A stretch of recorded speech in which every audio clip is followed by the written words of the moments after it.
would give me the error. Some of them are, I did a screen print of that. I'm glad all of you are here this evening. Yeah, it's not browser. We're getting near the end, so maybe lose a few people between here and there, and hopefully next week or so, the folks who started the class will pick back up. I hope this has been helpful for you to kind of think through, at least get a bird's eye view of the Old Testament, maybe connecting some dots for you. We're shifting gears tonight to talk about the poetry and wisdom literature part of the Old Testament. So I wonder, before we move into that, do you have any questions from what we've already looked at for the last several weeks, or do you have any questions anticipating something from the books of poetry and wisdom? You know, either side of the fence here. What are you thinking about? What are your questions? Are you making connections to things you've not made connections to before? Let's talk about some of that for a minute.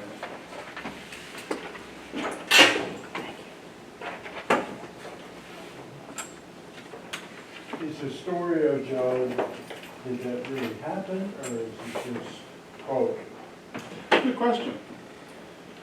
I'll touch on a bit of that later, but and if we have time, there's even a video I'd like to show you if we have time before we leave. But in general, I would suggest that it was probably a real story at some point, but it's a very, very ancient story that the oral tradition of passing that story down, and you know, sometimes things change and go away or additions happen nonetheless, but I would suggest, yes, that was some kind of real story about a person's experiencing of suffering and what that meant in their life, and how they came to a place of figuring out why suffering happened, why good people suffer. So I would suggest that, yeah, that was a real story, but I would add here later that it's a very, very old story, probably one of the oldest stories of the Old Testament. Good question, though, Jim. Can you start over? Jim can explain it to you. I just explained it. What did I just say? So help me out. What did I just say? Very old story. Job, we're talking about Job. I always thought maybe he exaggerated how much he owned. That was a lot of cattle and sheep and. Yeah, we'll kind of pull that apart a little bit more here in a few minutes, but it was not a Jewish story. It was a very, very ancient story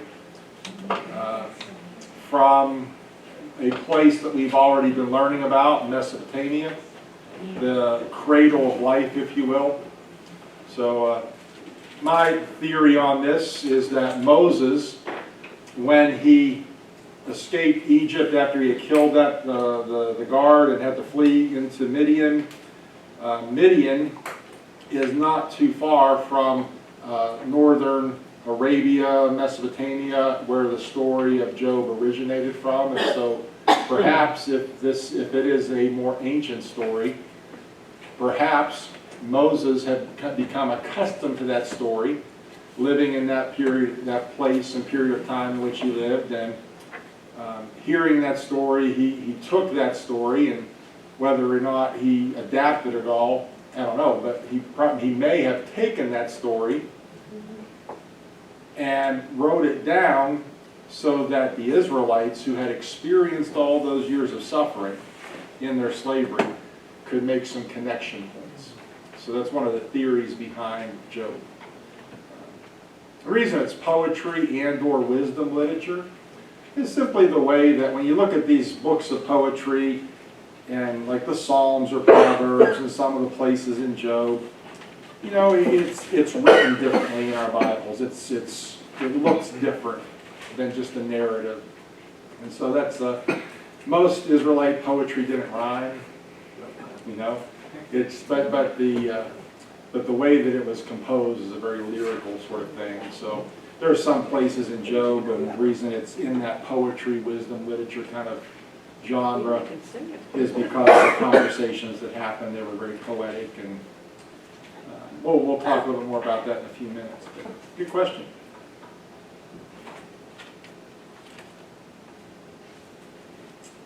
What else?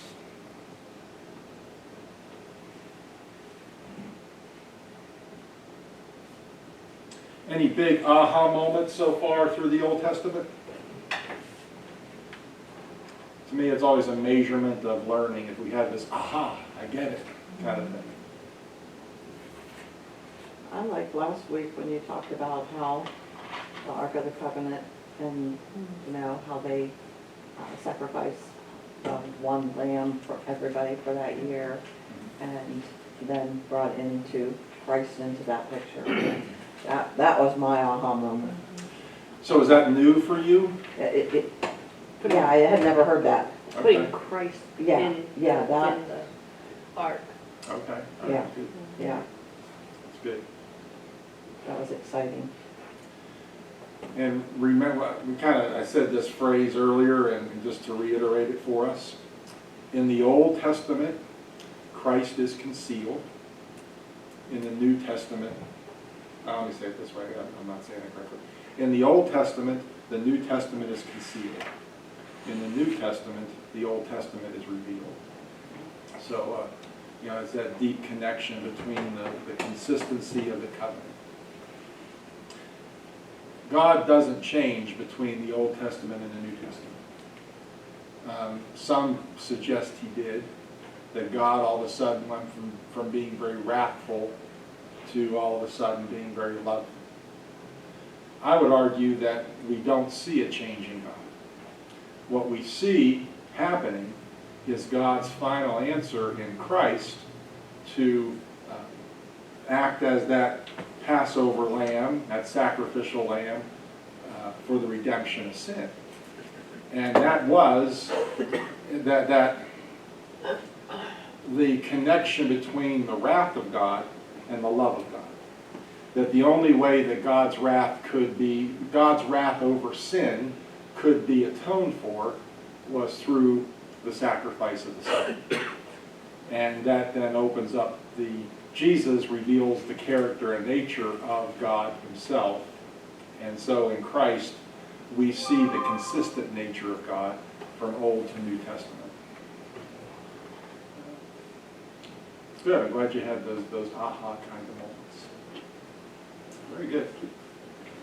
Well, you ready to jump in tonight?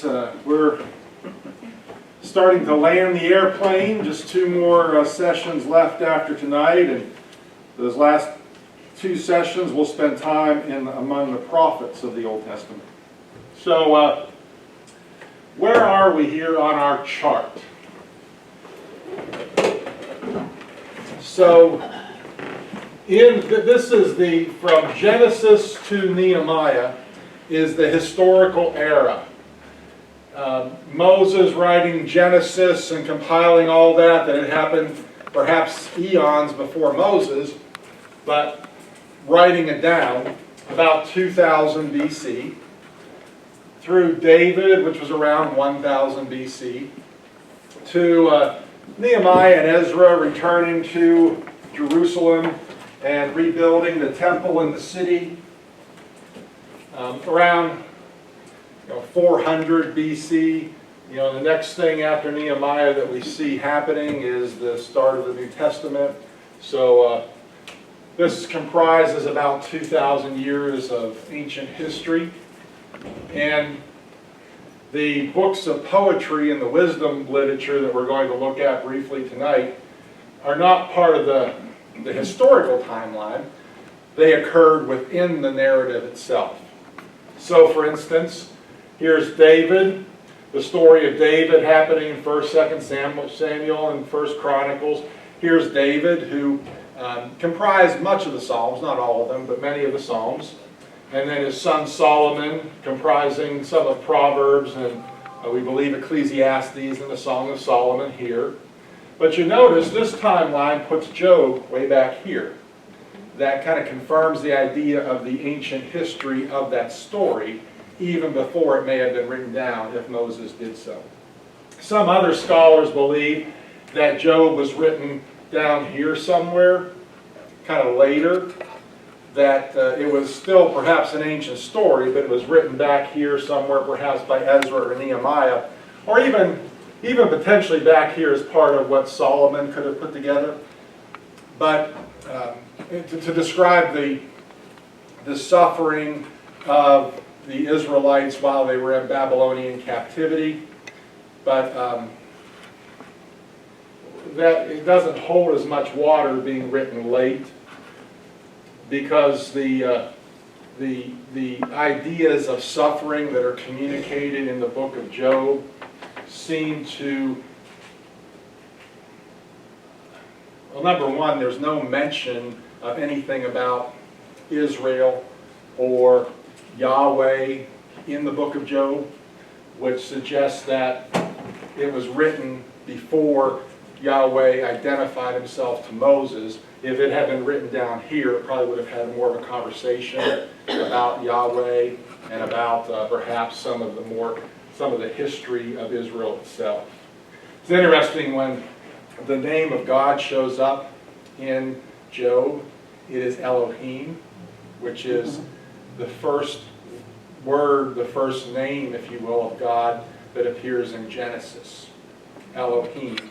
And Elohim means a supreme God, but it is an unnamed God. It's not a God yet who is known, who has revealed himself apart from simply being God. And we've learned that where God reveals himself specifically to Moses in Exodus as Yahweh, that changes the dynamic.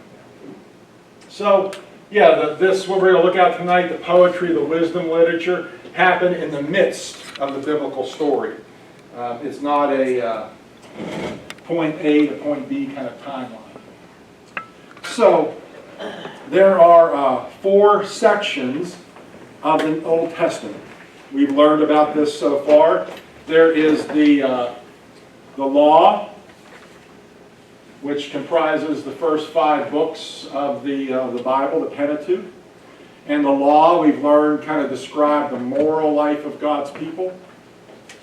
There was the history books, Joshua, Samuel, Kings, Chronicles, etc., that describe the national life of God's people.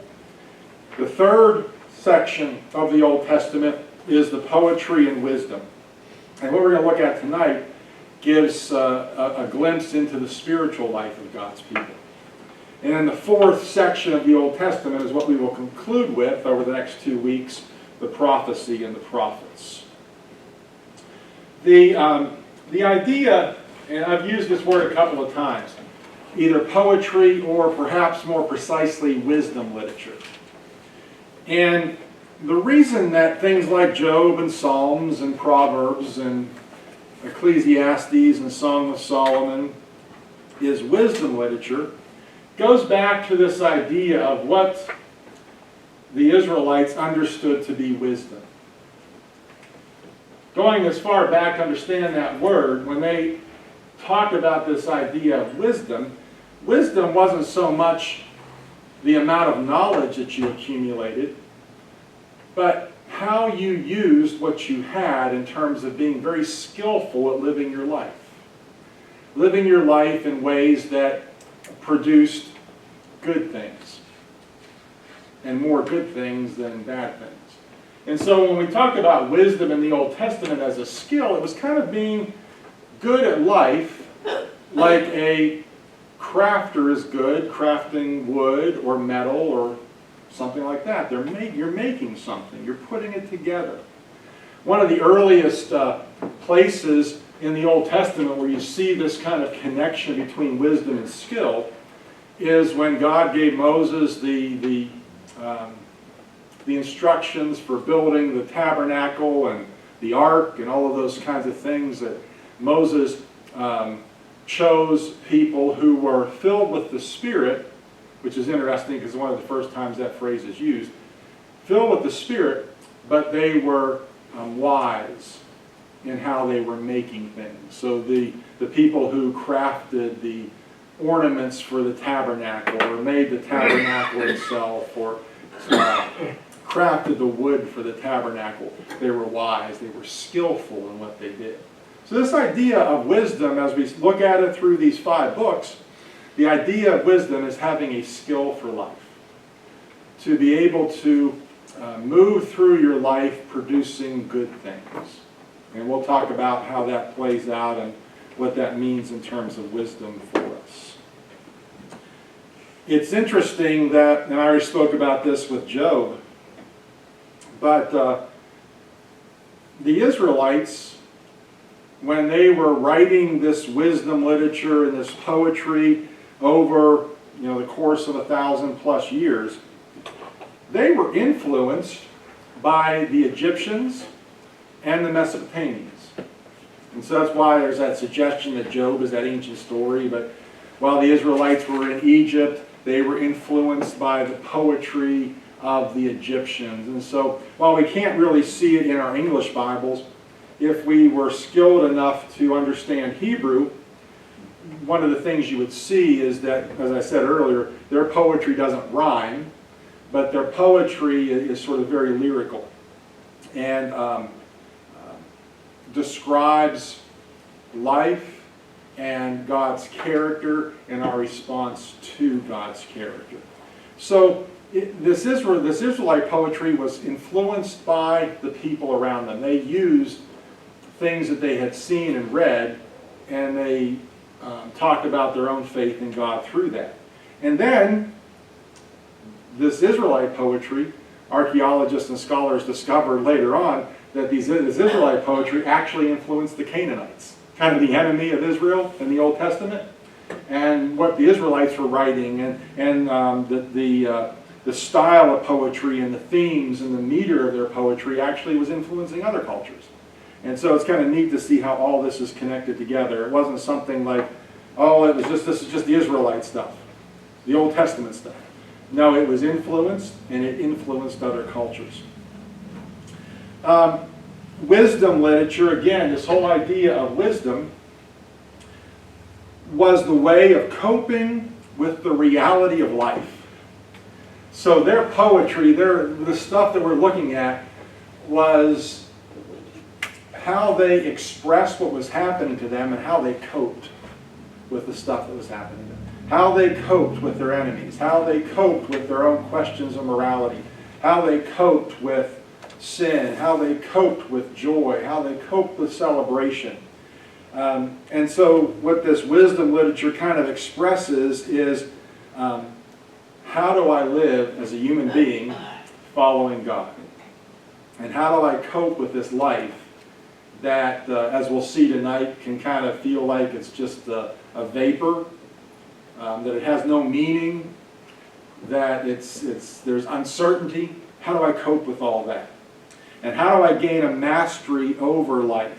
How do I gain that skill to live in a way that puts me in a good position, but also in a way that helps me worship and honor God? Because the Hebrew biblical wisdom was very different than the other poetry and wisdom literature of the cultures around them. The Hebrew biblical wisdom is distinguished from all the other cultures and the wisdom literature of all these other cultures by the use of this phrase, the fear of the Lord. We'll see how this plays out a little bit later through the rest of the conversation tonight. But for the Hebrew, all this desire to be wise and to accumulate wisdom and understand the meaning of life and all of those things always began with God and the fear of the Lord. The fear of the Lord is the beginning of wisdom. So that's a very distinct way, distinct thing that separated this Hebrew wisdom literature from Babylonian or Egyptian wisdom literature that was all up to the individual. This set the Hebrews in the sense that I want to be wise, but if I want to be wise, I've got to make sure that I'm connected to God in the right way. And that connection to God is going to be the whole foundation for anything else that happens. Wisdom and the knowledge of God were inseparable. And God was, for the Hebrew, the source of wisdom. Kind of see that, I know I jotted down in the corner here of my page. You kind of see some of that in Psalm 1. If you want to look there real quick just to see what that looks like. Psalm 1.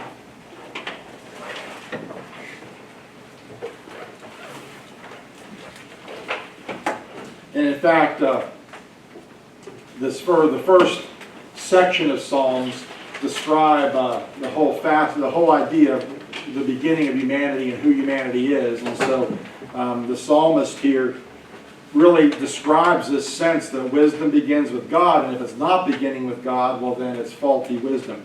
Blessed is the one who does not walk in step with the wicked, or stand in the way of sinners, stand in the way the sinners take, or sit in the company of mockers, but whose delight is what? In the law of the Lord, and who meditates on his law day and night. That connection of being connected with the Word of God, bringing wisdom for living. That person is like a tree planted by streams of water, yielding fruit. Everything they do prospers. Not so the wicked. They're like chaff that the wind blows away. The wicked will not stand in judgment, nor sinners in the assembly of the righteous. So there's already this contrast between the person who seeks wisdom first by seeking God, and the person who, they might still be seeking wisdom, but they're seeking their own wisdom and their own answers. I would suggest we can connect that to the bigger theme that we've been in 1 Corinthians, where Paul starts the whole letter to the church of Corinth by describing the difference between godly wisdom and worldly wisdom. And so that's a principle, 1,000 years later in the New Testament, that is a significant development in Hebrew literature, this idea of wisdom. And Paul would have known that very precisely as a Pharisee, schooled in all this stuff. In fact, when he wrote that in 1 Corinthians, he may and well have been thinking about Psalm 1 and other pieces in wisdom literature like this. And so I think it's a kind of a cool connection as we see how the entire biblical canon connects together. So let's go ahead and start with Job. We're going to run, we can't go too deeply in any of these because there's just so much we could talk about, so we're just going to get a snapshot. And like I said, if we have about 20 minutes or so left, I want to show you a few short, helpful videos that will connect this stuff and maybe try to bring some more depth to it. So Job. Very, very significant book because the theme, as I said, the whole theme of Job is, why do bad things happen to good people? Job is about, why do the righteous suffer? Have you asked yourself that question before? Why do good people suffer? Maybe a better opposing question to that might be, why do bad people seem to get away with everything? We can take it from that angle as well. So why do the righteous suffer? Why do good people suffer? Job is, like I said, that ancient book, and it's composed with this idea. These two connecting ideas that is the premise of Job. If a person is righteous, he will prosper. If a person is wicked, he will suffer. So whenever Job was written, that was sort of the worldview that was out there. This is what people believe. If you are a good person, if you're a righteous person, God will smile on you and you'll prosper. And if you're suffering, well then, what did you do wrong? There's still some of that theology that exists in the 21st century, isn't there? It's crazy that humanity hasn't really changed. If Job is even 1,000 years older than Moses, it's amazing how people haven't changed in 6,000 years. So this premise here sets the worldview for the book of Job and Job's story.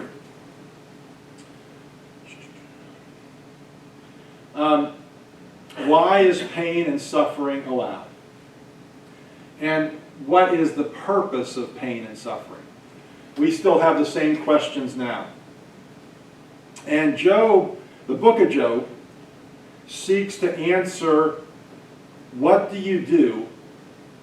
How do you live when these assumptions don't mesh anymore?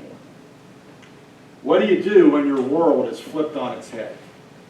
And how do you understand things? Because Job was righteous.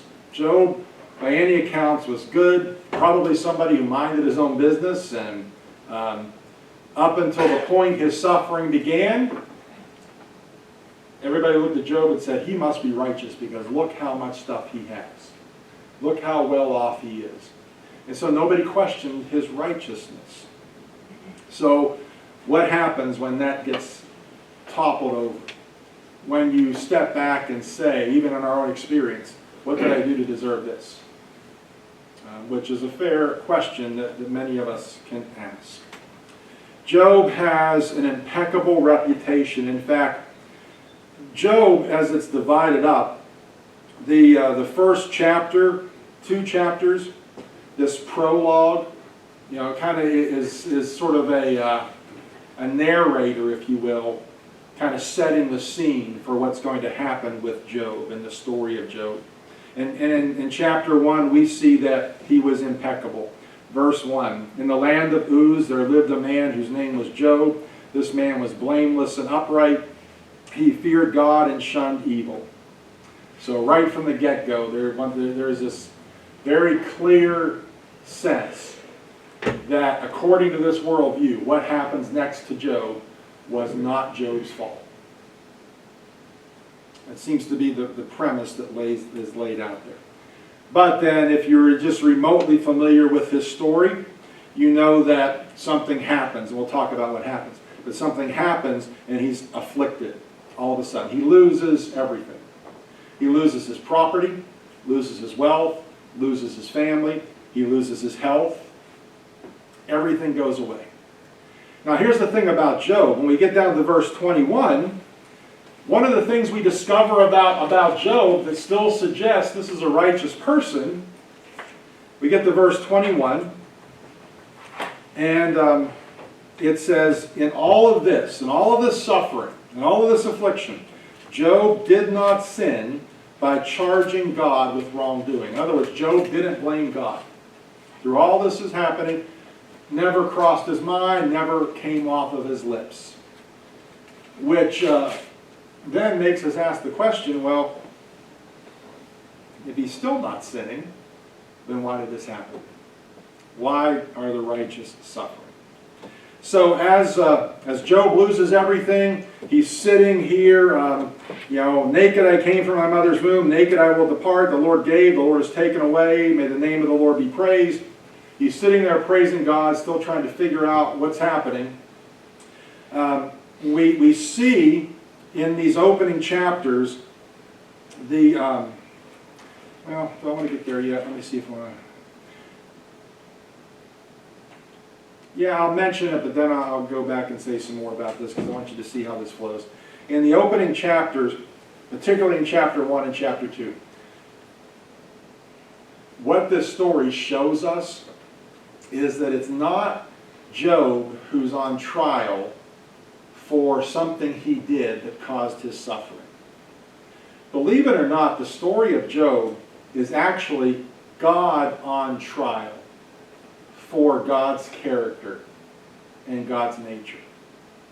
So imagine this story, and it's really cool how this was set up. This could have potentially been like a play that had been developed that Moses could have seen or heard too, a play that was based on an ancient story.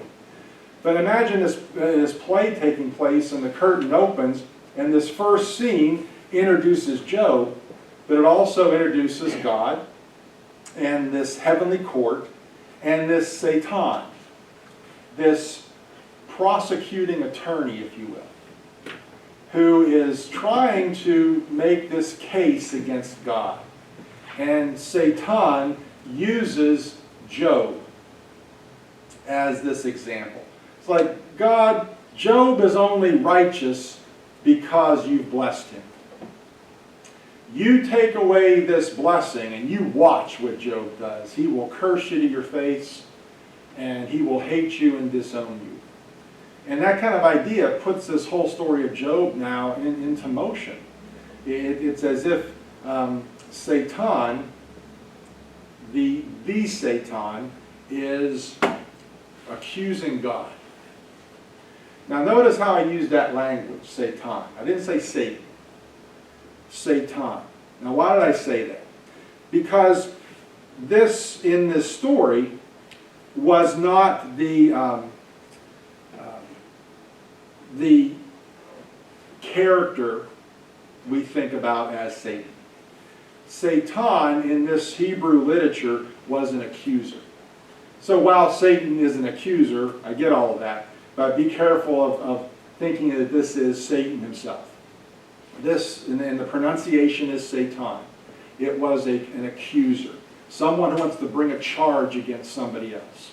And this Satan, this heavenly being in this bigger conversation here, is bringing this charge against God. Okay? So, we'll come back to that in a second. But now, into chapter 3, Job is speaking. But then when we get over to into 4 and onward, through much of the rest of the book, 3 friends come to visit Job. And each of these friends, and maybe friends is not the correct word to use here. These friends of Job, these other people in this story, start accusing Job of sinning. Well, Job, you're not thinking hard enough. If you think hard enough, then you'll find out why you're suffering. Because you must have done something wicked. Because we're living under this worldview, and if you're righteous, nothing bad's going to happen to you.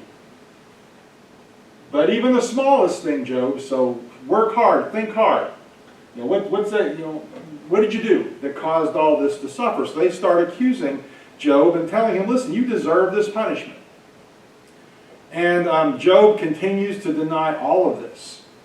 And so he's wrestling with this assumption. All of a sudden, what he believed is turned on its head. Now, unfortunately, what happens to Job in the course of this, as you read through this book and you get to the end when God finally speaks, in defending his righteousness, Job actually kind of wanders into being self-righteous.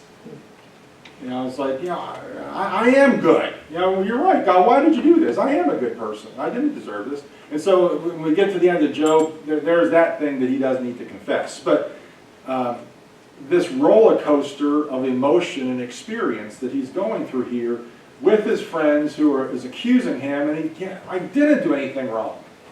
And in fact, I'm so good that I'm even better than you guys. And so that's that conversation that takes up much of this poetry and this wisdom here throughout the book. And then we get to the end of this whole conversation, and the one particular friend, Elihu, shows up. And you know, Elihu shows up, and he says, he's a young guy, and he says, yeah, I've been listening to you old guys talk about all this, and you're all kind of missing the point. And Elihu starts to suggest that this suffering that Job is going through is about, it's more about purification. And it's more about, less about punishment and more about purification. Through this suffering, what is God showing you and doing for you in your life? How are you being perfected and purified through all of this? And so Elihu starts to talk about that and change the focus of the conversation. But even then, that's not the end of the story. Because at the end of the story, God shows up and gives a deeper answer for this. But here's what I want to do real quick. In all of this conversation, with from the prologue, where God is on trial for his character and nature. You know, God, if the righteous don't suffer, and all of a sudden they're suffering, what's that say about you, God? Why are you allowing this to happen? Why are you perhaps even causing this to happen? From that point to Job's friends, to Elihu, there are some if you look at the whole big picture of Job, you could step away and say, well, each of these people brings some potential answers for suffering. And particularly Job's suffering, but suffering in general. So first there is the Satan, the adversary. This is where you can begin to make that theological jump at this point, but we have to do it very carefully, that this Satan, this accuser, is behind all of this suffering in order to destroy somebody. That doesn't seem to be the context of chapter 1 and chapter 2, because this Satan, this accuser, and God are having this conversation, and God says, hey, did you see my servant Job? You know, he's righteous, he's good. And Satan says, well, if you took all that stuff away, watch, he'll turn on you. And so Job is kind of mixed up in this whole cosmic event that's happening. But this adversary, whether it's a person or that supernatural being, someone who is against God and God's purposes and acts to bring suffering to destroy the person. So that's one way we can look at suffering, that it's done to destroy you. But then you have Job, and Job kind of in this whole big conversation and philosophical conversation and trying to figure all this out, Job kind of comes to the conclusion that suffering is just a puzzle. I don't know why we suffer. I don't know why I suffer. And Job was probably willing to leave it there and just say it's life. I don't know. I have no reason for it, no conclusion for it. His friends said that suffering is punishment. You're going through this because you did something that was wicked, and now God's punishing you. Do we find ourselves living in that theologically even now? Someone said that to me just a couple of weeks ago, when I was describing something that had happened to me. It was just a casual little thing, and their response was, well, that must be God's wrath. He's trying to get your attention. And I shut my theological mouth. And I was like, this is not the time or the place. But we do that, don't we? We do that. Whether consciously or subconsciously, it creeps into our theology. That I must have done something bad, therefore I'm being punished. That doesn't necessarily jive with the biblical worldview. Now, we could have a whole conversation that if someone doesn't know God, they're prone to do wicked, and the continuation of wicked deeds will lead to suffering. But I would suggest that God wasn't the initiator of that. It was the person's path that they're on. But even those of us who are in Christ still experience suffering. And in Christ, we are holy and perfect. So we kind of fall under that world, that philosophical worldview, even though it doesn't hold much water, but it, which way are we going here? That view that says, well, if I'm righteous, it's that health and wealth gospel stuff, If I'm righteous, then God's going to bless me with a mansion and money and all those sorts of things, and we can wander down that pathway too, which is equally as dangerous.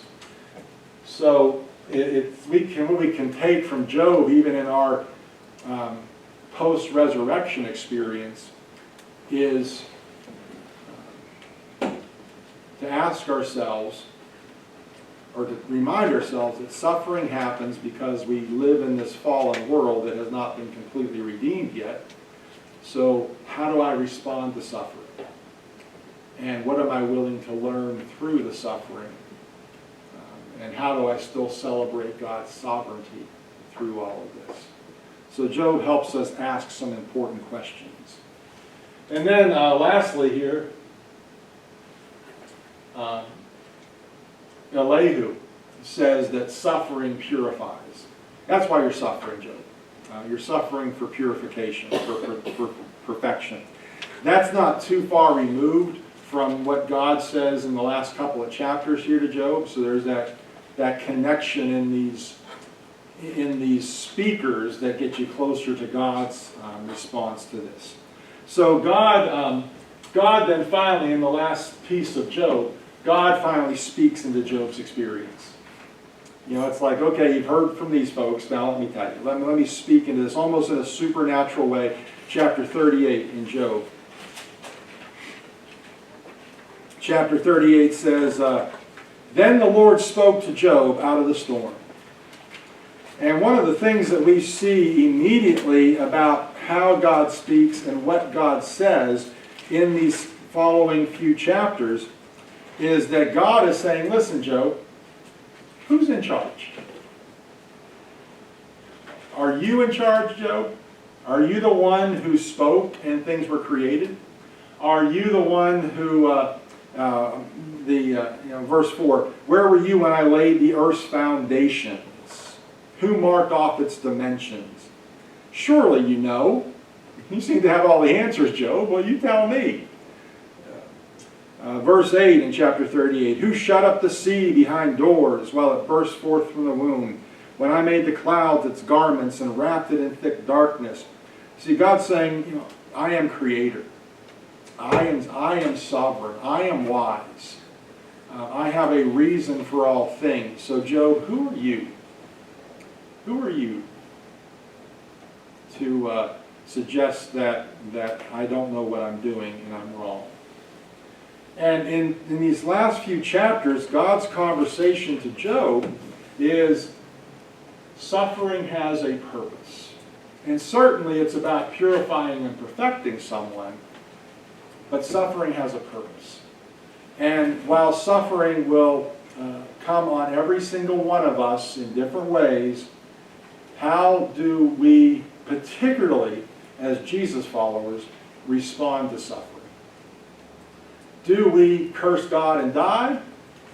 Or do we say, God, you are still sovereign, you are over all of life, and you are still over my life.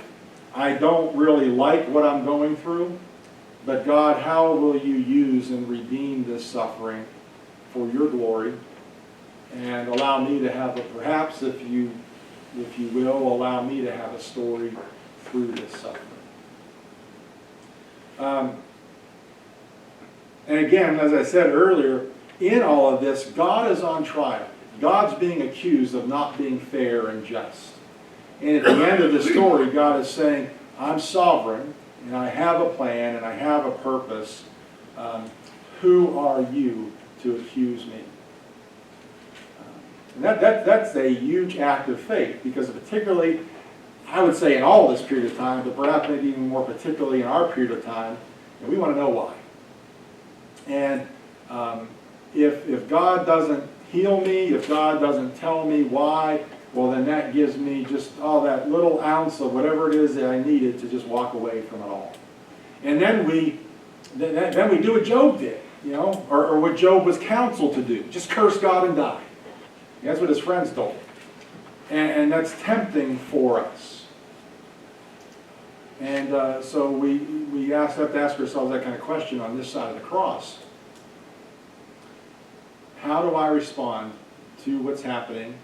And how can it increase my trust in God's purpose and plan? I'm not suggesting those are easy questions to ask, but I think maybe those are the only questions to ask. Because the alternative to that is simply, quit on God. And I don't think we want that to happen. But God, at the end of this, justifies himself. And then in chapter 42, Job replied to the Lord, I know that you can do all things. No purpose of yours can be thwarted. You ask, who is this that obscures my plans without knowledge? Surely I spoke of things I did not know, things too wonderful for me to know. So Job comes to that point of saying, I don't know. And I don't know what God's up to. And verse 4, you said, listen now and I will speak. I will question you, and you shall answer me. It's God speaking that to Job. Saying, okay, I'm going to ask you some questions now. Where were you when I laid the foundations of the world? My ears have heard of you, but now my eyes have seen you. Therefore I despise myself and repent in dust and ashes. that repenting, as I said earlier, of self-righteousness, of we're saying, okay, God, you're God, I'm not. I don't know, but I'll continue trusting you. Interestingly, this, as I said, this story was ancient. And perhaps Moses took this story and then put it down in a way that these Israelites who were spending 400 years in slavery, questioning God, questioning their suffering, could begin to think through this and come back to the place of seeing God's sovereignty. How does Job end? The epilogue in chapter 42. Remember how Job ends? Let's just go to verse 10. After Job had prayed for his friends, the Lord restored his fortunes and gave him twice as much as he had before. That's not that Job somehow became righteous or earned all that again. We connect that back to God's sovereignty and God's purpose in restoring what was taken away. Verse 12, the Lord blessed the latter part of Job's life more than the former part. Not because Job finally got it correct, but simply because of God's grace and God's sovereignty. Had Job's story ended in verse 6, where Job says, I despise myself and repent in dust and ashes, that would have been just as an important ending had God not restored the fortunes of Job. Because verse 6 in chapter 42 gets Job to this place of recognizing the sovereignty and power of God and our place in the universe with God. That's pretty significant, isn't it? This is just a powerful piece of literature. We put this in that it's canonized as wisdom literature because remember, wisdom was about learning the skill of living well. And Job gets us to that point of learning the skill of living well.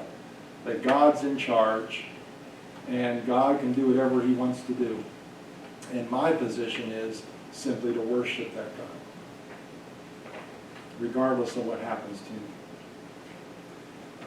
I think in many ways we could sermonize this all over the place all day long, that this really flies in the face of much of our current 21st century Western American kind of worldview.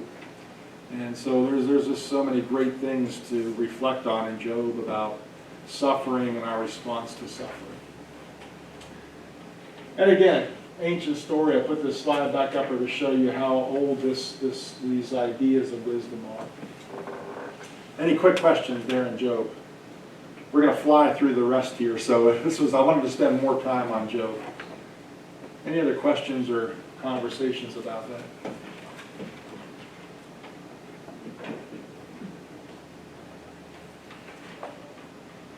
Good? All right, let's jump over to Psalms real quick. The Psalms are called the hymnal of the Old Testament. You know, songs, things that were written that could have been sung, perhaps chanted, used as expressions of worship, used in worship itself. The hymnal of the Old Testament. The Psalms, you'll notice as you read through the Psalms, you'll get to places where it says Book 1 and Book 2 and Book 3 and Book 4. The Psalms themselves, there's 3 different types of Psalms that you see throughout these 5 books.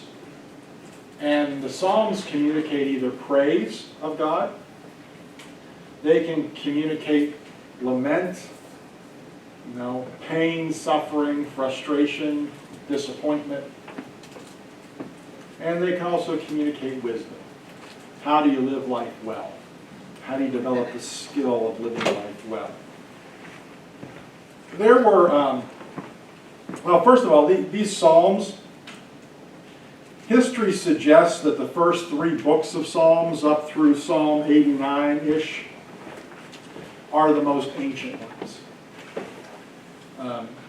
you have heard of the Dead Sea Scrolls. Back in 1948, a shepherd boy over in Israel was near the Dead Sea, shepherding his sheep, threw a rock into a cave and heard pottery smash. And got his curiosity and went in there and saw dozens of pottery jars filled with, basically the ancient writing, ancient Hebrew writing. And so all these archaeologists went and excavated the caves in which these scrolls were found near the Dead Sea in 1948. And one of the things, you find a lot of stuff out about Scripture in the Dead Sea Scrolls, but one of the things that confirms in the Dead Sea Scrolls is how ancient some of these psalms were. And in fact, these psalms some of these psalms could have been compiled over the course of 1,000 years. Because there are some psalms that are attributed to Moses that are in this book of Psalms. Some were obviously attributed to David, not all of them. Solomon.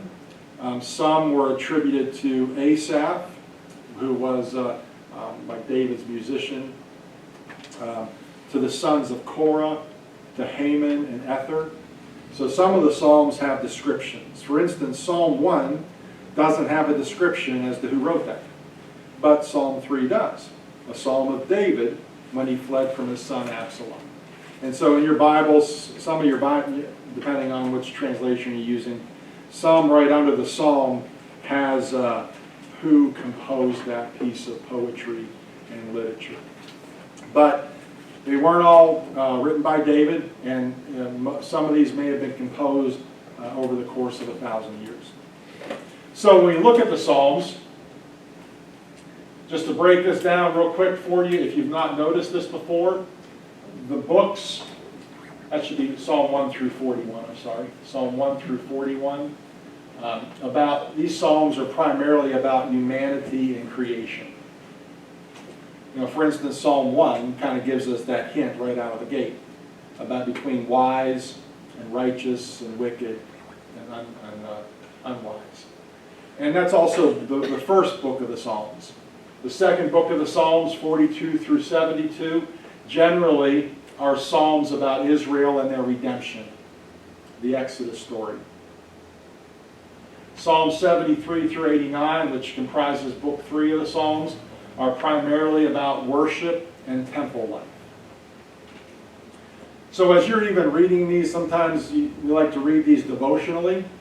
As you're reading them devotionally, it's helpful to understand, well, hey, I'm reading Psalm 23, and that's in the first book, and it has to do with humanity and creation. So, what does Psalm 23 show me about human beings and God's character and creation and how God cares for his people? We can know a little bit more about that. The fourth book, Psalm 90 through 106, just kind of the earthly journey of life.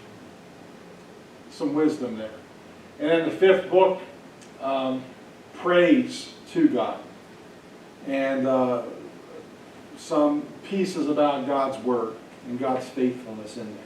And so that's helpful to kind of see what's the context. These are not just random, this is not just random poetry or random music.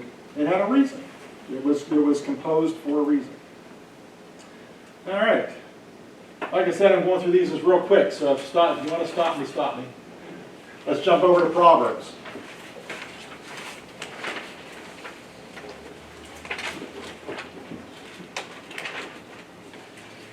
These Proverbs and Ecclesiastes and the Song of Solomon are primarily attributed to Solomon. Primarily. Not always the case, but primarily attributed to being composed during the reign of Solomon and maybe a little bit thereafter. And if the Psalms were the hymnal of the Old Testament, Proverbs was sort of the teacher's manual of the Old Testament. Proverbs, Ecclesiastes, the Song of Solomon, and even Job, if it was written later, it could fit in this category, but it's iffy. That these books talk very specifically about how to be skillful in wisdom. How to craft a life of wisdom. How to have a good life. Yeah, you'll have some suffering, there'll be challenges, but in general, how to have a good life. Solomon, as if he was the one who composed most of Proverbs, or if probably more or less that Solomon was this teacher, and what he said was written down by court scribes, etc. So these are things that Solomon said that were put in writing for posterity. But Solomon was speaking to these wise men. Basically, he was speaking to a group of leaders that he was developing. Leaders who, that he was working with to build their skills, their wisdom, and their godly character for leading. Whether it was young men, maybe some of his kids or others, this was Solomon's way of teaching and transferring wisdom down the line to future generations, to instruct them on that right behavior, how to live a skillful life. And the first portion of this is a larger conversation of wisdom up through chapter 9.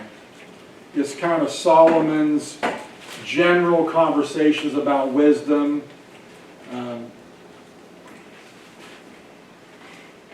For instance, chapter 1, verse 8.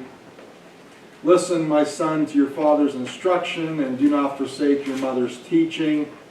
They are a garland to grace your head and a chain to adorn your neck. Here's the value of what I'm teaching you. Pay attention to what I'm saying. Chapter 2. My son, if you accept my words and store up my commands within you, turning your ear to wisdom and applying your heart to understanding, indeed, if you call out for insight and cry aloud for understanding, and if you look for it as you look for silver and search for it as a hidden treasure, then you will understand the fear of the Lord and find the knowledge of God. For the Lord gives wisdom. Now again, here's what wisdom's all about. Here's how you gain wisdom.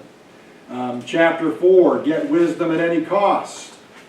Chapter 5, chapter 6, chapter 7, don't get yourself in a bad situation. Be wise about how you're living. And then in chapter 10 begins actually those little nuggets of proverbial wisdom here. The instructions on how to live.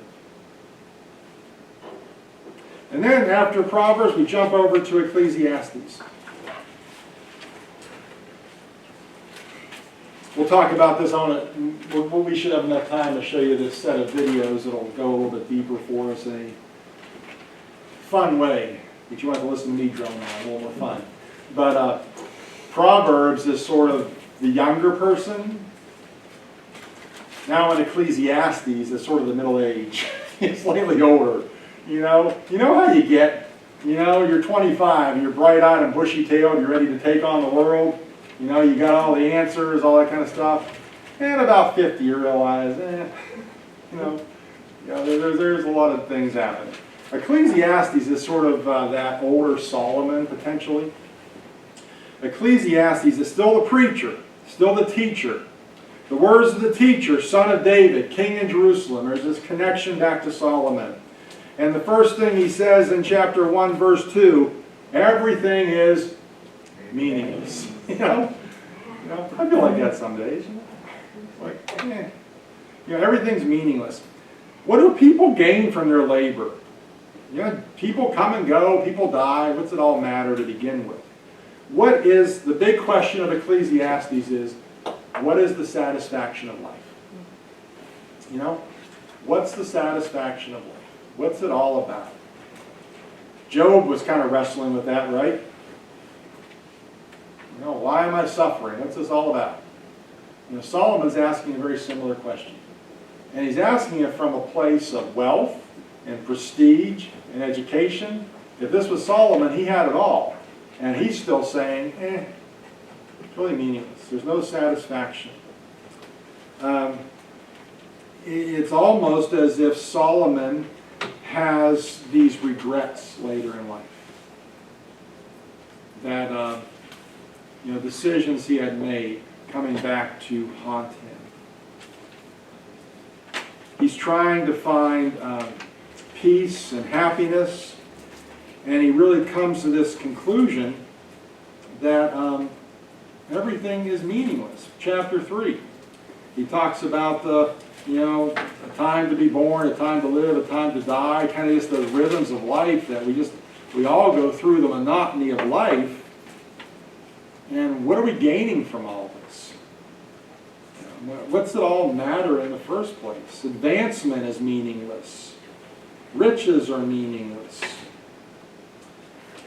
And he gets to the end of this book, and it's almost as if someone's shouting at him in chapter 12 at the end of all this, when Solomon is, what's everything we run after ultimately has no value. And then we get to chapter 12, and in chapter 12, Solomon finds a way to indeed bring meaning to life. Remember your Creator in the days of your youth. Before the days of trouble come and the years approach when you will say, I find no pleasure in them, remember your Creator. Because otherwise everything else is meaningless. And then in verse 9, not only was the teacher wise, but he also imparted knowledge to the people. He pondered and searched out and set in order many proverbs. The teacher searched to find just the right words, and what he wrote was upright and true. Down in verse 13, now that all has been heard, here is the conclusion of the matter. Fear God and keep his commandments, for this is the duty of all mankind. That final, as we said, that the thing that separates Hebrew biblical wisdom literature from every other culture, because every other culture would have said, eat and drink, for tomorrow you die. Have you heard that before? You might as well enjoy life now, because it doesn't matter. Do what you want to do, because you're going to die and be eaten by worms. That's what it boils down to. And we all suffer the same fate. So eat and drink, for tomorrow we die. And Solomon was adding to that. Everything's meaningless. Why are we going through this? I'm not satisfied. I can't find peace. I can't find happiness. And the conclusion to all this, which separates this from all the other cultures and religious experiences, was fear God. Keep his commandments. Because there is the seat and heart of wisdom. And that fearing God and keeping God's commandments, following God, will give meaning to these other things that are so, they're like a vapor. They come and go. And so that's kind of the heart of this. If you want to live a wise and skillful life, if you want to live a life that's wise and skillful, even though life is fleeting and you're going to die and nobody's going to remember you, very cynical and depressing, but if you want skill for living, follow God. Keep what he says to do. Don't turn from that. And that will, in one cynical way, that'll get you through all the garbage. And you will end up in that place in which you find satisfaction, and your satisfaction is found in God himself. Make sense? So all this wisdom literature guided the life of God's people, or at least those who were seeking to be guided by it. And then finally we come to the Song of Solomon, this last piece of wisdom literature.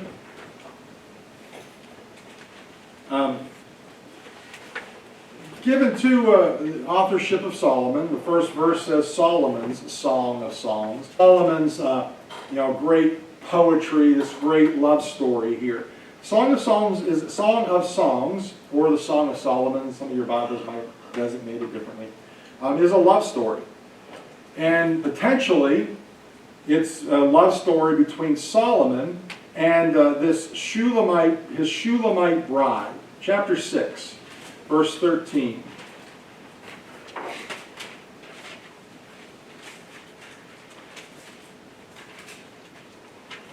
There's a simple phrase that this is divided into three narrators. If you've ever read like Greek plays and Greek poetry, maybe in some of what Shakespeare did, there was the hero, there was another character, there was like a chorus of people speaking into it. You know, this song is kind of put together like this. There's this conversation between he and she, this man and this woman, Solomon and his bride, and then the bride's friends who are kind of helping and encouraging this love story to unfold. Verse 13 in chapter 6, come back, O Shulamite, come back, that we may gaze on you. So, who was this Shulamite bride? I don't know. Remember, Solomon had a lot of political marriages.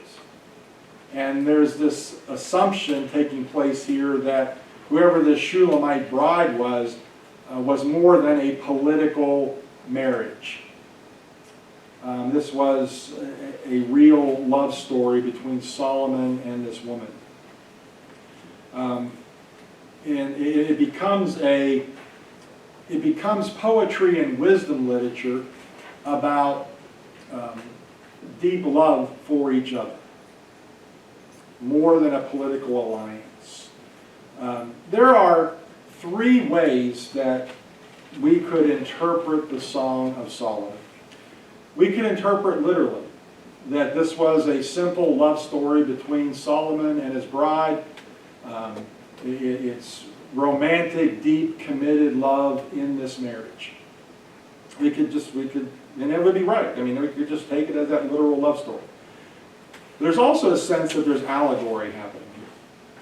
That this is a larger story of God and His love and God's love for His people that is expressed in this real story of Solomon and his bride. This real event teaches us something about God's love for His people. And you'd be right there. That is correct. And then we could take it even a third step and view this story through the lens of the New Testament, through the cross and the resurrection, and see this as a Christ-centered story. That it's a real physical description of a spiritual reality of the love that Christ has for His bride. And who's the bride of Christ? The church. So, we'd be right in all that. And it's okay to see it through those lenses, and you'd be okay. But as you read through this romance story, this love story, that is very real and honest, what you begin seeing is the presence and the goodness of the creation of male and female for this kind of love. And it's a beautiful connection back to the creation story of God creating male and female and the movement of those persons together in deep love and romance. And also, it solidifies the beauty of sexual expression in the proper place of marriage. And this book isn't afraid to be sexual in some places, but it's described in the context of marriage. And within the boundaries of that monogamous heterosexual relationship, there is that sense of faithfulness together in this marriage. And so we could pull a whole lot of other things out of there. But I want you to see how these books come together to describe to God's people the skill of living life. That if you do these things, going back to that slide here. Oops. Where did I do with it? Where is it? You know what I'm saying here. That presumption that if a person is righteous, he will prosper. If a person is wicked, he will suffer. Yes, but not all the time. You know, there's, you know, we would all agree on that. But the point of this wisdom literature is if you do these things, there's a better chance you're going to prosper. And there's a better opportunity for God to bless you if you live in this wisdom that is being shared. Make sense? Sure.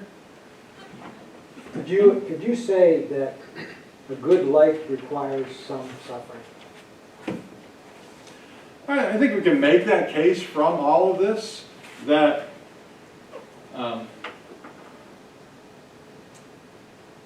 this worldview is very black and white. And if anything, if the wisdom literature teaches us anything, is how this crosses over into shades of gray. And I'm maybe equating suffering with sacrifice. You know, yeah, the wisdom literature, I don't know as a whole if it suggests that. The wisdom literature is kind of, I'm not saying that's not right, but the wisdom literature kind of suggests that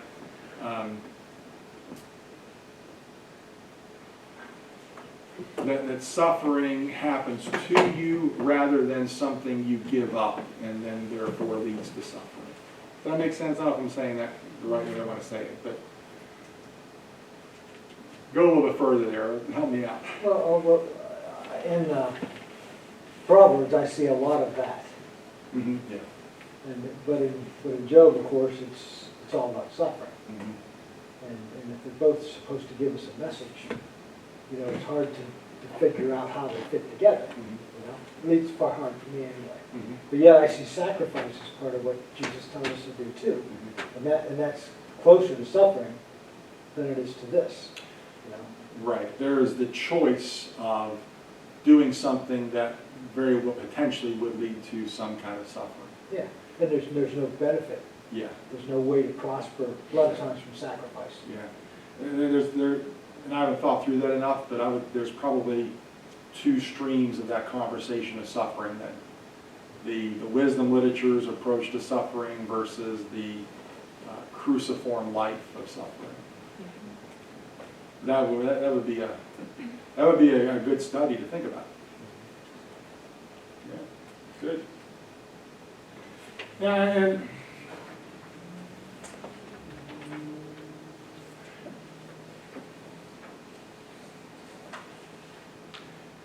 the New Testament idea of suffering and sacrifice probably has as its goal the glorification of Jesus more than any of this would. The fear of the Lord. Yeah. It's good stuff, worth thinking about more deeply.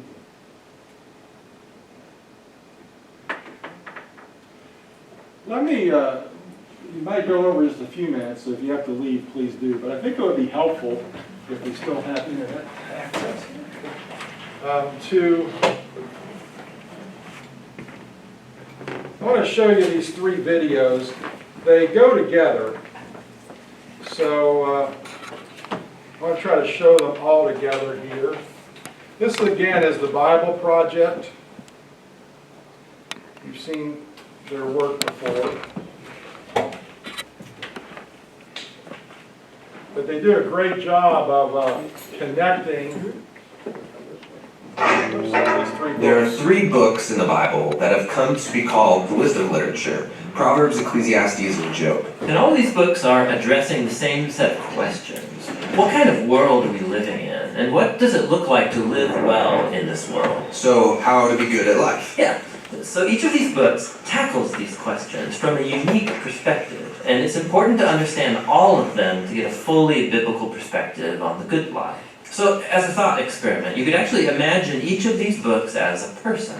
So Proverbs would be like this brilliant young teacher, and Ecclesiastes is the sharp, middle-aged critic, and Job would be this weathered old man who's seen a lot in his day. We're going to start by meeting the book of Proverbs, the brilliant young teacher. And she's not just smart, she's smart about everything: work, relationships, sex, spirituality. She has incredible insights, things you wouldn't see on your own. Yeah, she would be the perfect friend to have around when you need really specific advice. So what makes her so smart? Well, Proverbs can see things that most people don't see. She believes that there's an invisible creative force in the universe that can guide people in how they should live. And you can't see it, just like you can't see gravity, but it affects everything that we do. So what's this force? Well, in Hebrew, it's called chokhmah, and it usually gets translated into English as wisdom. It's an attribute of God that God used to create the world. And chokhmah has been woven into the fabric of things and how they work. So wherever people are making good or just or wise decisions, they're tapping into chokhmah. And whenever someone's making a bad decision, they're working against Hokmah. Right, or as it says in Proverbs chapter 1, the waywardness of fools will destroy them, but the one who listens to wisdom lives in security. So it's like a moral law of the universe. Yeah, it's a cause-effect pattern, and no one can escape it. And Proverbs personifies all of this as a woman. Yeah, Lady Wisdom. Right, and she roams around the earth, calling out, making herself available to anyone who's willing to listen to her and to learn.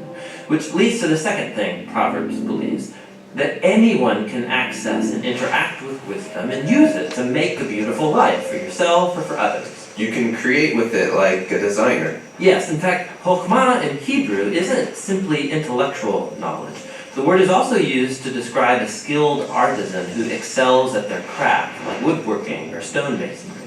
So you show you possess chokhmah when you put it to work and develop the skill of making a good life. Okay, that makes sense. So let's do this. Let's go find some wisdom. But before you do, Proverbs has one more really important thing to consider. Chokhmah isn't some impersonal force. It's an attribute of God himself.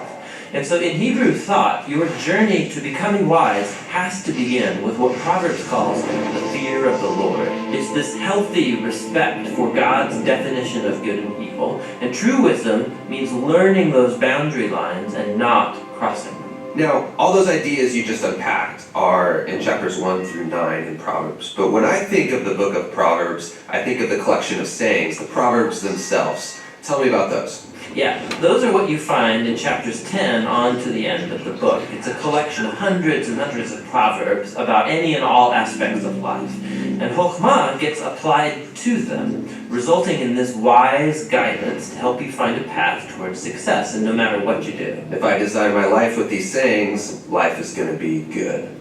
Yeah, or as Proverbs puts it, it'll give health to your bones, prosperity, a long, rich life. Which is a really big claim. But you can see how it's often the case. Wise people, they tend to do better. Things usually work out well for them in life. And so that is the promise and the wisdom of the book of Proverbs.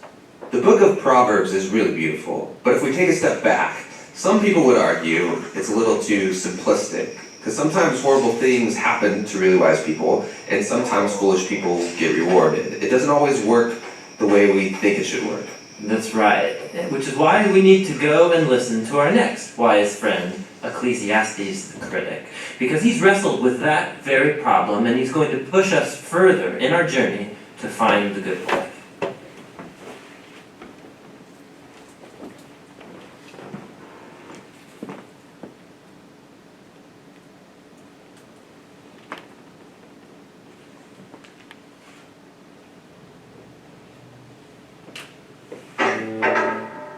We're exploring 3 books in the Bible known as the wisdom literature, Proverbs, Ecclesiastes, and Job. And they're all asking the question, what does it mean to live well in this world? So we've looked at Proverbs, who you could think of as a bright young teacher. She's all about pursuing wisdom, an attribute of God that's woven into reality. And she's optimistic that if you use wisdom, you will build a successful life. But then we come to Ecclesiastes, who's more like this sharp, middle-aged critic.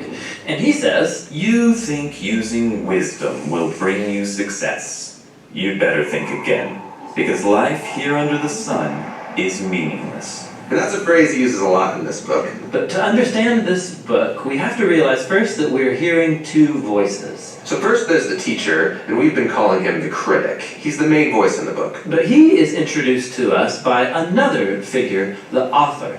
And he's the one who's collected the critic's words, and then at the end of the book summarizes everything and gets the final word. So why does the author want us to hear from the critic? Well, he wants to turn your view of the world upside down, and he's going to let the critic explore 3 really disturbing things about the world. And we should warn you, these are pretty intense. Yeah, so the first is the march of time, or as the critic says, Generations come and generations go, but the earth, it's been here long before us and will be long after. No one remembers people from long ago, and all the people yet to come, they too will be forgotten by those who come after them. And so on a cosmic scale, you and I, we are just a blip. Stars are born, and then they die and form planets which orbit new stars, and those planets, they change over time, and eventually burn out. And amidst this cosmic backdrop, my entire existence is like a blink in time. Which leads to the critic's second disturbing observation, that we are all going to die. Humans face the same fate as the animals, death. All people, the righteous and the wicked, the good and the bad, those who offer sacrifices to God and those who do not. They all share the same destiny. All this activity and madness, then we all join the dead. Man, this book is depressing. And so is the final disturbing thing for the critic, and that is life's random nature. So in Proverbs, life isn't random. There's a clear cause and effect relationship between doing the right thing and being rewarded. But the fact is that life doesn't always work that way. The critic has observed a glitch in the system. He calls it chance, or in his words, The race doesn't always go to the swift, or the battle to the strong, nor does food always come to the wise, or wealth to the brilliant, or favor to the educated. Time and chance happen to them all. so his point is that you can't really control anything in life. It's just way too unpredictable. So if I want to master life, Then you're setting yourself up for a fall. Now, throughout the book, the critic uses a metaphor to tie together all of these disturbing ideas. Nearly 40 times he says that everything in life is hevel. It's a Hebrew word that means smoke or vapor. Like smoke, life is beautiful and mysterious. it takes one shape, and before you know it, it takes a new shape. And smoke looks solid, but try and grab it, it'll slip right through your fingers. And when you're stuck in the thick of it, like fog, it's impossible to see clearly. Now, our modern translations have lost the metaphor, and they usually translate hevel as meaningless. But if you read closely, the critic isn't saying that life has no meaning, but rather that its meaning is never clear. Like smoke, life is confusing, it's disorienting and uncontrollable. So, what are we supposed to do with all of it? Well, surprisingly, the critic first of all acknowledges the perspective of Proverbs. He says it's a really good idea to learn wisdom and to live in the fear of the Lord. Really? I mean, he just said that doesn't guarantee success. But he knows it's the right thing to do. But secondly, and more often, he says that since you can't control your life, you should stop trying. Learn to hold things with an open hand, because you really only have control over one thing, and that's your attitude towards the present moment. Stop worrying, he says, and choose to enjoy a good conversation with a friend, or the sun on your face, or a good meal with people that you care about. The simple things in life. Yes, and both the good things and the bad, because both are rich gifts from God. And that's the surprising wisdom of Ecclesiastes. Listening to the critic is painful and can lead you into some dark places. And that's why the author speaks up at the end of the book. He doesn't want you to lose hope, he wants to make you humble. Into someone who trusts that life has meaning even when you can't make sense of it. That one day God will clear the hevel and bring his justice on all that we've done. And so he tells us that the proper response to all of this is to fear the Lord and keep his commandments. And that's the book of Ecclesiastes. Now, there's one more voice in the Bible's wisdom literature, and that's the book of Job. And he will bring us the final, much needed perspective on our journey into wisdom.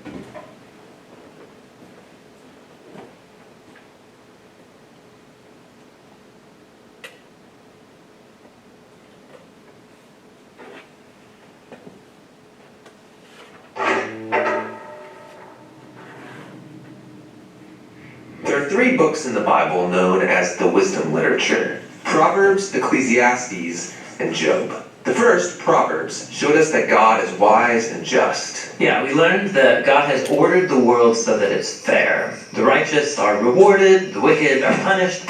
In other words, you get what you deserve. But then we meet Ecclesiastes, who observes, people don't always get what they deserve. Yeah, he said the world isn't always fair, that life is unpredictable and hard to comprehend, just like smoke. And this makes you wonder, okay, well, is God wise and just? Exactly. And so it's that question that is being explored in the final book of wisdom, Job. All right, let's dive in. So Job begins with a strange story that takes place up in the heavens, which are described something like a heavenly command center. So God is there with these angelic creatures called the sons of God, and they're all there reporting for duty. And God points out this guy Job, his servant, showing how righteous and good he is. And then one of these angelic creatures approaches. He's referred to in Hebrew as the Satan. The Satan? Who is this? Well, this word is actually a title, which literally means the one who is opposed. So out of this whole crew, he is the one questioning how God is running the world. And he proposes that Job might not actually love God, that he's only a good person because God rewards him. If God were to take away all of the good things he gave to Job, then we would see his true colors. So he thinks Job is just working the system? That's exactly right. Maybe he's obeying just to get what he wants. So God agrees to this experiment and allows the Satan to inflict suffering on Job. And Job loses everyone and everything that he cares about. It is devastating. And remember, he deserves none of this. God himself said so. The remarkable thing is that in the midst of all this suffering, Job still praises God. At least for chapters 1 and 2. But then in chapter 3, we find out how he's really feeling inside. He unleashes this poem that reveals his devastation. It's a long, elaborate curse on the day that he was born. After this, some of Job's friends come to visit him to offer their help. And all of them are like, Job, you must have done something horribly wrong to deserve this. After all, we know God is just, and we know the world is ordered by God's justice and fairness, so you must be getting what you deserve. And for the next 34 chapters, the friends and Job go back and forth in very dense Hebrew poetry. His friends keep speculating about why God might have sent such suffering, and they even start making up lists of hypothetical sins that Job must have committed. But after each accusation, Job defends his innocence. And Job is innocent. He is. He's also on an emotional roller coaster. At some moments, he's very confident that God is still wise and just. Yeah, in other moments, he's doubting God's goodness. He even comes to accuse God of being reckless, unfair, and corrupt. So by the end of the dialogue, Job demands that God come and explain himself in person. And God does so. He comes in the form of a great storm cloud. Now, God doesn't give Job a direct answer. He doesn't tell Job about the conversation with the Satan. Yeah, he does something very different. He takes Job on a virtual tour of the universe. He shows Job how grand the world is, and he asks him if he's even capable of running it or understanding it, just for a day. He shows Job how much detail there is in the world, things that we might see every day, but really don't understand at all. But God does. He knows it all intimately. He pays attention to the beauty and operations of the universe in ways that we haven't even imagined and in places that we will never see. Then to conclude, God shows Job 2 wondrous beasts and brags about how great they are. Yeah, they are dangerous. I mean, they would kill you without even thinking about it. And God says they're not evil. They're actually a part of his good world. And then that's it. That's God's whole defense. It's kind of weird. I mean, what was this all about? It seems to be this. From Job's point of view, it looks like God is not just. But God's perspective is infinitely bigger. He's dynamically interacting with a whole universe of complexity when he makes decisions. And this is what God calls his wisdom. So Job asking God to defend himself is actually kind of absurd. He couldn't comprehend this kind of complexity even if he wanted to. So where does this leave us? Well, it leaves Job in a place of humility. He never learned why he suffered, and yet he's able to live in peace and in the fear of the Lord. But that's not where the book ends, because after this, God restores to Job double everything he had lost. And this, again, is surprising. I mean, is this a reward? Is God saying, congratulations, Job, you passed this elaborate test? No, I mean, the whole book just made the point that Job losing everything was not a punishment, and so now getting it back isn't a reward. So why does he get it back? Well, apparently, God, in his wisdom, decided to give Job a gift. We don't know why. But what we do know is that Job is now the kind of person who, no matter what comes, good or bad, he can trust God's wisdom. And that's the book of Job, and the end of our wisdom series. These biblical books of wisdom are amazing. Each one offers a unique perspective on the good life, and you need to hear all of them together as you learn to live with wisdom and in the fear of the Lord. I hope those were helpful for you to kind of put some other pieces together. Appreciate your time tonight. And please don't lose heart now. Keep reading ahead, and we'll get down into the home stretch here in the next couple of weeks.